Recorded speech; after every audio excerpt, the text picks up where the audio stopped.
বন্ধুরা, আজ নিয়ে চলে এসেছি আরও একটা পাঁচমেশালি সবজির তরকারি। আপনারা আমার আগে যারা চ্যানেল দেখেছেন তারা জানেন আমি ভেজিটেবলের রান্না খুব করি, মানে নিরামিষ রান্না।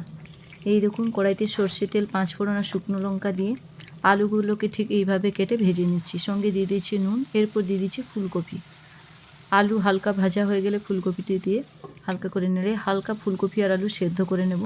প্রত্যেকটা সবজি যেহেতু ভাজবো তাই হালকা হালকা করে ভেজে প্রত্যেক সবজি দিয়ে ভালোভাবে ফ্রাই করে নিতে হবে। আপনারা কিন্তু আলাদা আলাদাভাবেও ভাজতে পারেন। যেমন ধরুন, আলু ফুলকপি ভেজে রেখে দিয়ে তারপর মূলো ভাজলেন, তারপর শিম ভেজে নিলেন, এইভাবে। আমার চ্যানেলটি যদি ভালো লাগে তাহলে অবশ্যই সাবস্ক্রাইব করে দেবেন। পাশে থাকা বেল আইকনটি টিপে দিতে ভুল করবেন না, তাহলে আমার নিত্য নতুন যে নতুন রান্না তা আপনাদের কাছে পৌঁছে যাবে। ভালো থাকবেন সবাই বন্ধুরা।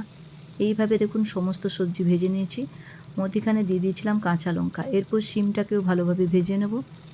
এই তরকারিতে কিন্তু টমেটো পড়বে না, আর অবশ্যই 5 ফোড়ন আর শুকনো লঙ্কা ফোড়ন দেবেন, তাহলে তরকারির যে স্মেলটা ওটা খুব সুন্দর হবে।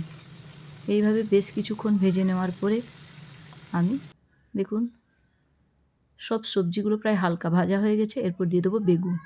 বেগুনটাকে সব শেষে দিচ্ছি, কারণ বেগুন খুব তাড়াতাড়ি ভাজা হয়ে যায় আর সেদ্ধও তাড়াতাড়ি হয়ে যায়। তাই বেগুনটাকে ভেজে নিয়ে এরপর আমি জল দেব। জল দিয়ে মিনিট 10 মতো ফুটিয়ে নেব, হয়ে যাবে তরকারিটি। বন্ধুরা, এইভাবে নিত্য নতুন নিরামিষ রান্না বা সবজি রান্না আমার চ্যানেল থেকে আপনারা পেয়ে যাবেন। আর আপনাদেরকে বলে রাখি, শীতের সময় নিরামিষের দিনে এই তরকারিটি কিন্তু ভাত রুটি সঙ্গে দারুণ জমে যাবে।